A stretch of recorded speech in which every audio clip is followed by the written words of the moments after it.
நண்பர்கள் அனைவருக்கும் வணக்கம். இந்தியா எடுத்த திடீர் முடிவுனால அப்படியே அதிர்ச்சியில உறைந்து போயிருக்கு சீனா. அப்படி என்ன இந்தியா முடிவு எடுத்திருக்காங்க, இதனால சீனா எந்த அளவுக்கு உறைந்து போயிருக்கு அப்படிங்கறத தெரிஞ்சுக்கலாம். அதே போல பாத்தீங்க அப்படின்னா இந்தியா கிட்ட மீண்டும் தன்னுடைய வேலையை தன்னுடைய சேட்டை ஆரம்பிச்சிருக்கு இலங்கை. இதனால கடும் கோபத்துல இந்தியா இருக்காங்க. இலங்கை அப்படி செஞ்சிருக்கோம், அந்த அட்டூழியம் என்ன அப்படிங்கறத தெரிஞ்சுக்கலாம். அதை தொடர்ந்தே பாத்தீங்க அப்படின்னா இந்தியாவுக்கு சாதகமான முடிவை சீனா எடுத்திருக்காங்க. அது என்ன அப்படிங்கிறதை நம்ம இந்த வீடியோல தெரிஞ்சுக்க போறோம். அதுவும் சீனா என்ன பண்ணியிருக்குன்னா மொத்தமா நீக்குங்க அப்படின்னு சொல்லி கட்டவிழ்த்து இருக்கு சீனா. இதுதான் இப்போ மிகப்பெரிய அளவுல பேசப்பட்டு வருது. அது என்ன அப்படிங்கறத தான் தெரிஞ்சுக்க போறோம். அதனால ஸ்கிப் பண்ணாம கடைசி வரைக்கும் பாருங்க. அதுக்கு முன்னாடி நம்முடைய சேனலை சப்ஸ்கிரைப் பண்ணாம பார்க்கும் நண்பர்கள், புதுசா நம்முடைய வீடியோ பார்த்துட்டு இருக்கும் பல நண்பர்கள் சப்ஸ்கிரைப் பண்ணாமலே பாக்குறீங்க. நீங்க எல்லாம் சப்ஸ்கிரைப் பண்ணிட்டு நம்முடைய சேனலுக்கு சப்போர்ட் பண்ணுங்க. அதே போல கீழே இருக்கும் சப்ஸ்கிரைப் பட்டனை தட்டி அந்த பெல் ஐகானை கிளிக் பண்ணி வச்சுக்கோங்க. அதே போல ஃபேஸ்புக், இன்ஸ்டாகிராமில் நீங்கள் பார்த்துட்டு இருக்கீங்க வீடியோக்களை அப்படின்னா மறக்காமல் ஃபாலோ பண்ணிக்கோங்க.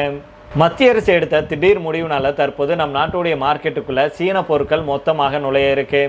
நம் நாட்டில் எலக்ட்ரானிக் பொருட்கள் உள்பட பல பொருட்களுக்கு திடீர் தட்டுப்பாடு ஏற்பட்டுள்ள நிலையில அதை சீனாவிலிருந்து இறக்குமதி செய்ய மத்திய அரசு முடிவு செஞ்சிருக்காங்க. இதற்கான அனுமதியை விரைவுபடுத்தும் பணியில மத்திய அரசு ஈடுபட்டு வருது. மத்திய அரசுடைய இந்த திடீர் முடிவின் பின்னணி குறித்த முக்கியமான தகவல் நமக்கு கிடைச்சிருக்கு. அதை தெரிஞ்சுக்கலாம் வாங்க. நமக்கும் சீனாவுக்கும் இடையே எல்லை பிரச்சனை ஏற்பட்டுச்சு. அதாவது கடந்த 2020ஆம் ஆண்டு கல்வான் பள்ளத்தாக்கில் 2 நாட்டு வீரர்கள் மோதிக்கொண்டாங்க. அதனை அடுத்து நமக்கும் சீனாவுக்கும் இடையிலான உறவு மொத்தமாக துண்டிக்கப்பட்டுச்சு. 2 நாடுகளுக்கு இடையிலான வர்த்தகம் சரிஞ்சிச்சு. நேரடி விமான போக்குவரத்து நிறுத்தப்பட்டுச்சு. ஆனால் இப்போது 5 வருஷத்துக்கு அப்புறம் 2 நாடுகளுக்கு இடையிலான உறவு மேம்பட தொடங்கியிருக்கு. இதுக்கு யார் காரணம் அப்படின்னா அமெரிக்க அதிபர் டொனால்ட் ட்ரம்ப் தான். அவர் நமக்கும் சீனாவுக்கும் எதிராக மேற்கொண்ட வரி விதிப்பு நடவடிக்கை தான் காரணம். இதனால அமெரிக்காவை சமாளிக்க நம்முடைய நாடும் சீனாவும் கை கொடுத்திருக்காங்க. பிரதமர் மோடி அவர்கள் சீனாவுக்கு சென்று சீன அதிபர் ஜி ஜின்பிங்கை சந்திச்சு பேசினாரு. 2 நாடுகளுக்கு இடையிலான எல்லை பிரச்சனையை தீர்த்து வைக்க வர்த்தக உறவை மேம்படுத்துவது பற்றி இருவரும் விவாதிச்சாங்க. இப்பேற்பட்ட சூழல்ல தான் தற்போது இந்திய மார்க்கெட்டுக்குள்ள சீன பொருட்களுடைய எண்ணிக்கை மீண்டும் அதிகரிக்க தொடங்கியிருக்கு. இதுக்கு அனுமதி அளிக்கும் நடவடிக்கையில நம்முடைய மத்திய அரசும் ஈடுபட்டிருக்காங்க. அதாவது சமீபத்தில் மத்திய அரசு ஜிஎஸ்டியில பெரிய அளவுல மாற்றம் கொண்டு வந்தாங்க. இதனால கடந்த செப்டம்பர் 22ஆம் தேதி முதல் பல பொருட்களுடைய விலைகள் குறைந்தது. இதனால பல பொருட்களை மக்கள் விரும்பி வாங்க போறாங்க. குறிப்பிட்டு சொல்லணும் அப்படின்னா டிவிகளுடைய எண்ணிக்கை அதிக அளவுல விற்பனையாயிருக்கு. அதே போல வாஷிங் மிஷின், டிஷ்வாஷர், ஃப்ரிட்ஜ் உள்ளிட்டவை இதுவரை இல்லாத அளவுக்கு அதிகமாக விற்பனையாகியிருக்கு. இதனால எலக்ட்ரானிக்ஸ், காலணிகள், வீட்டு உபயோகப் பொருட்கள், இரும்பு பொருட்கள், பிற தயாரிப்புகளுக்கான மூலப்பொருட்கள் உள்ளிட்டவைகளுக்கு தட்டுப்பாடு ஏற்பட்டிருக்கு. இதனால அந்த பொருட்களுக்கு நம் நாட்டில் தேவையும் அதிகரிச்சிருக்கு. இந்த தட்டுப்பாட்டை போக்க சீனா கிட்ட இருந்து இறக்குமதி செய்ய நம் நாட்டின் தனியார் நிறுவனங்கள் முடிவு செஞ்சிருக்காங்க. இதனால சீன பொருட்களை இறக்குமதி செய்வதற்கு அனுமதி கொடுக்கும் பணியில நம்முடைய மத்திய அரசு களமிறங்கியிருக்காங்க. இதற்கு அனுமதி கொடுக்கும் பட்சத்தில் சீனாவுடைய பொருட்கள் மீண்டும் நம் நாட்டுக்குள்ள நுழையும். விரைவில் கிறிஸ்துமஸ், புத்தாண்டு, பொங்கல் பண்டிகை இருக்கு. இதனால வீட்டு உபயோக பொருட்களுக்கு தட்டுப்பாடு ஏற்படுவதை தடுக்கிறதுக்கும் பொருட்களுடைய விநியோக சங்கிலியை நிலையாக்கும் வகையில இந்த நடவடிக்கை எடுக்கப்படுவதாக தகவல் வெளியாயிருக்கு. இது பற்றி மூத்த அதிகாரி ஒருவர் என்ன சொல்றாருன்னா, சீனா உள்பட பல நாடுகளை சேர்ந்த சப்ளையர்களுக்கான உரிமங்களை வழங்குவது மற்றும் புதுப்பிப்பு செய்வதற்கான பணிகள் விரைவில் தொடங்க இருக்கு. ஒவ்வொரு நிறுவனங்களுடைய விண்ணப்பங்களை மதிப்பீடு செஞ்சு ஒப்புதல் வழங்கப்படும். அதுக்கப்புறமா இந்திய தரநிலை பணியகம் வெளிநாடுகளில் ஆய்வு செஞ்சு சான்றிதழ் வழங்கும். அதுக்கப்புறம் தான் அந்த நிறுவனங்கள்ல இருந்து பொருட்கள் வாங்கப்படும் அப்படின்னு அவர் சொல்லியிருக்கிறாரு. இதுக்கு முன்னதாக நம்முடைய நாட்டுக்கு சீனா அரிய வகை மேக்னட் ஏற்றுமதியை தொடங்குச்சு. இப்போது நம் நாடு சீனாவிடமிருந்து எலக்ட்ரானிக்ஸ் உள்பட பிற பொருட்களை வாங்க அனுமதியை அளிச்சிருக்காங்க. இதன் மூலம் 2 நாடுகளுக்கு இடையிலான வர்த்தக உறவு மேம்படும். அதே வேளையில அதிகப்படியான சீன பொருட்கள் நம்முடைய மார்க்கெட்டை ஆக்கிரமிச்சாங்கன்னா அது நம் நாட்டுடைய உற்பத்தியாளர்களை பெரிய அளவுல பாதிக்கும் அப்படிங்கிறது இன்னொரு பக்கம் இருக்கு. இதை மத்திய அரசு கவனத்துல கொண்டுதான் இந்த மாதிரியான முடிவை எடுத்திருக்காங்க. அதாவது நம்முடைய உற்பத்தியாளர்களுடைய மார்க்கெட்டை பெரிய அளவுலையும் சின்ன அளவுல கூட பாதிக்காத வகையில நம்முடைய மத்திய அரசு சில கட்டுப்பாடுகளை விதிச்சு சீனாவுடைய பொருட்களுக்கு அனுமதி கொடுப்பாங்க அப்படின்னு சொல்லப்படுது. அதை நம்ம வருங்காலங்களில் தெரிந்து கொள்ளலாம். இதே போல இன்னொரு முக்கியமான விஷயத்துல இந்தியாவை சீண்டும் வகையில இலங்கை செயல்பட்டிருக்கு. எல்லை தாண்டி மீன் பிடித்ததாக தமிழகம் மற்றும் புதுச்சேரியை சேர்ந்த கிட்டத்தட்ட 35 மீனவர்களை இலங்கை கடற்படை கைது செஞ்சிருக்கு. மீனவர்கள் சென்ற 3 விசைப்படகு மற்றும் ஒரு நாட்டு படகையும் பறிமுதல் செய்த கடற்படை 35 பேரையும் யாழ்ப்பாண மீன்வளத்துறை அதிகாரிகளிடம் ஒப்படைத்து நீதிமன்றத்தில் ஆஜர்படுத்தி சிறையில் அடைக்கிறதுக்கு நடவடிக்கை எடுத்திருக்காங்க. இலங்கையில் ஆட்சி மாற்றம் ஏற்பட்டிருக்கும் நிலையில தமிழக மீனவர்கள் பிரச்சனைக்கு உரிய தீர்வு காணப்படும் அப்படின்னு எதிர்பார்க்கப்பட்டுச்சு.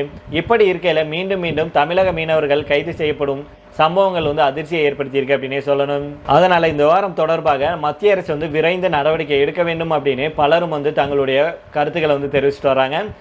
என்ன நடந்ததுன்னா, நாகை மாவட்டத்திலிருந்து வங்கக்கடலுக்கு மீன்பிடிக்க சென்ற தமிழ்நாடு மற்றும் புதுச்சேரியை சேர்ந்த 35 மீனவர்கள் சிங்கள கடற்படையினரால் கைது செய்யப்பட்டிருக்காங்க. அவங்க பயன்படுத்திய 3 விசைப்படகுகளும் ஒரு நாட்டு படகும் பறிமுதல் செய்யப்பட்டிருக்கு. தமிழக மீனவர்கள் மீது சிங்கள கடற்படையினர் தொடர்ந்து தாக்குதல் மற்றும் கைது நடவடிக்கைகளை மேற்கொண்டுட்டு வர்றது கண்டிக்கத்தக்கது அப்படின்னு பலரும் சொல்லியிருக்காங்க. ராமேஸ்வரம் பகுதியிலிருந்து 2 நாட்களுக்கு முன்னாடி மீன்பிடிக்க சென்ற தமிழக மீனவர்களை சிங்கள கடற்படையினர் நடுக்கடலில் தாக்கி விரட்டி அடிச்சிருக்காங்க. இதனை அடுத்து அவர்கள் மீன்பிடிக்க முடியாம பாதியிலே திரும்பியிருக்காங்க. இதனால ஏற்பட்ட பதற்றம் விலகிறதுக்கு முன்பாகவே தமிழ்நாடு மற்றும் புதுவையை சேர்ந்த 35 மீனவர்கள் கைது செய்யப்பட்டிருக்கிறது மீனவர் சமூகங்களிடையே அச்சத்தை ஏற்படுத்தியிருக்கு. தமிழ்நாட்டை சேர்ந்த 74 மீனவர்கள் இன்றைய நிலவரப்படி இலங்கை சிறையில் அடைக்கப்பட்டிருக்காங்க.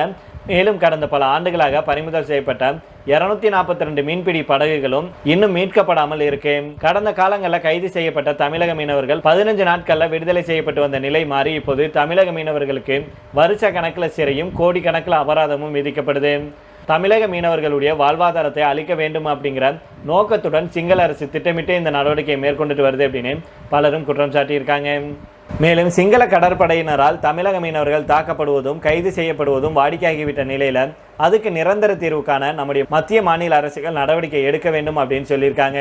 நம்முடைய மத்திய அரசு சார்பாக எவ்வளவோ முயற்சிகள் எடுத்துட்டு வரோம், இலங்கை கூட பேசியிருக்கிறோம், மிரட்டி பார்த்துருக்கிறோம். ஆனா இலங்கை அரசு நாங்க ஓகே இந்தியாவுக்கு எதிராக எதுவும் செய்ய மாட்டோம் அப்படின்னு சொல்லிட்டு இன்னொரு பக்கம் இலங்கை கடற்படையினர் நம்முடைய மீனவர்கள் மேல தாக்குதல் நடத்தி அவங்களை கைது செஞ்சு சிறையில் அடைக்கிற மட்டும் இல்லாம ரொம்பவுமே கொடுமைப்படுத்தி நீ விடுதலை செஞ்சு போனா இவ்வளவு பணம் கொடு அப்படின்னு சொல்லி மிரட்டுறாங்க. உண்மையிலேயே இதை இலங்கையுடைய அரசாங்கம் தீவிரமாக கண்காணிச்சு தீவிரமாக களத்துல இறங்கி இந்த பிரச்சனையை முடிவு கொண்டுட்டு வரணும். இல்ல அப்படின்னா இந்தியா கண்டிப்பாக இலங்கை மேல ஒரு மிகப்பெரிய ஆக்ஷன் எடுக்க வேண்டும் அப்படிங்கறதான் நம்முடைய கருத்தாக இருக்கு. இதை தொடர்ந்து கடைசியாக பார்த்தோம் அப்படின்னா, தங்கம் விற்பனை தொடர்பான வரி விலக்குகளை சீனா ரத்து செய்துள்ள நிலையில இது இந்தியாவுக்கு சாதகமான சூழ்நிலையை ஏற்படுத்தலாம் அப்படின்னு எதிர்பார்க்கப்படுது. உலகின் மிகப்பெரிய தங்கம் நுகர்வோர்களாக இந்தியா மற்றும் சீனா இருக்கிறதுனால இந்த மாற்றம் உலகளாவிய தங்க சந்தையில குறிப்பிடத்தக்க தாக்கத்தை ஏற்படுத்தும் அப்படின்னு வல்லுநர்கள் தெரிவிக்கிறாங்க. சீனாவுடைய நிதி அமைச்சகத்துடைய அறிவிப்பின்படி நவம்பர் 1 முதல் தங்க விற்பனையாளர்கள் இனி ஷாங்காய் கோல்டு எக்ஸ்சேஞ்சில இருந்து வாங்கும் தங்கத்திற்கான மதிப்பு கூட்டப்பட்ட வரியை, அதாவது VAT இருக்குல்லே, அதை ஈடு செய்ய முடியாது அப்படின்னும், அதாவது முன்பு தங்கம் வாங்கும்போது அவர்கள் வரி கட்டியிருப்பாங்க, ஆனா விற்கும் போது வரி கட்ட வேண்டியது இல்லை, இனிமேல் விற்கும் போதும் வரி கட்ட வேண்டும், அதாவது 2 முறையும் வரி கட்ட வேண்டி இருக்கும். இந்த விதி நகைகள், நாணயங்கள், உயர் தூய்மையான கட்டிகள் அல்லது தொழில்துறை பொருட்கள் அப்படின்னா அனைத்து வகையான தங்கத்துக்கும் பொருந்தும் அப்படின்னு சொல்லியிருக்காங்க. தங்கத்துடைய விலைகள் அதிகரிச்சுட்டு வரும் சூழல்ல சீனாவுடைய இந்த நடவடிக்கை உலக சந்தையில ஒரு பெரிய தாக்கத்தை ஏற்படுத்தும். சீனாவில் தங்கத்தின் தேவை குறைந்து உலகளாவிய தங்க விலைகள் குறைந்தால் இந்தியா மலிவான தங்கத்தை இறக்குமதி செய்ய ஒரு வாய்ப்பை பெறும். சீனாவில் வரி விலக்குகள் ரத்து செய்யப்படுறதுனால அங்கே தங்கத்துடைய விலை உயரக்கூடும். இது சில்லறை விற்பனையாளர்களையும் நுகர்வோரையும் இந்தியா, ஹாங்காங் அல்லது சிங்கப்பூர் போன்ற அண்டை நாடுகளுடைய சந்தைகளில் இருக்கும் விலை வேறுபாடுகளை ஆராய தூண்டும். இது சர்வதேச தங்க வர்த்தகத்திலேயே பெரிய மாற்றங்களை ஏற்படுத்தும். சீனாவுடைய இந்த செயல் காட்டு யானையை கட்டவிழ்த்து விட்டது போல தங்கத்துடைய விலையை மாற வைக்கும் அப்படின்னு சொல்லியிருக்காங்க. சீனாவில் தங்கத்துடைய விலை கணிசமாக உயர்ந்துச்சுன்னா இந்தியா மற்றும் பிற பிராந்திய சந்தைகள் உலகளாவிய தங்க வர்த்தகத்தில் முக்கியத்துவம் பெறலாம். இந்தியாவின் பெரும்பாலான தங்க தேவை இறக்குமதிகள் மூலமாக பூர்த்தி செய்யப்படுறதுனால குறைந்த தங்க விலைகள் இறக்குமதி செலவுகளை குறைச்சி ரூபாயை பலப்படுத்தும். சீனாவுடைய இந்த முடிவு உள்நாட்டு தேவை குறைவு மற்றும் பொருளாதார வளர்ச்சி மந்தநிலை ஆகியவற்றுக்கு மத்தியில் புதிய வருவாய் ஆதாரங்களை தேடும் பொருளாதார திட்டமாக பார்க்கப்படுது.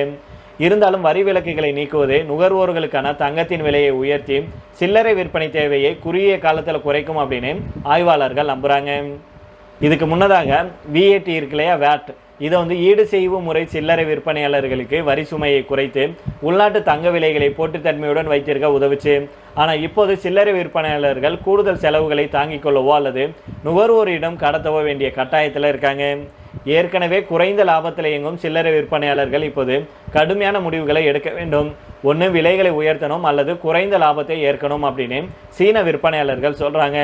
தங்கம் விற்பனை தொடர்பான வரி விலக்குகளை சீனா ரத்து செஞ்சுள்ள நிலையில இது இந்தியாவுக்கு சாதகமான சூழ்நிலைகளை ஏற்படுத்தலாம் அப்படின்னு எதிர்பார்க்கப்படுது. அதனால பொறுத்திருந்து பார்ப்போம். இதை பற்றி உங்களுடைய கருத்துக்களை கீழே உள்ள கமெண்ட் பாக்ஸில் சொல்லுங்க. மீண்டும் நாளை வேறொரு செய்திகளுடன் உங்களை சந்திக்கிறேன். நன்றி, வணக்கம்.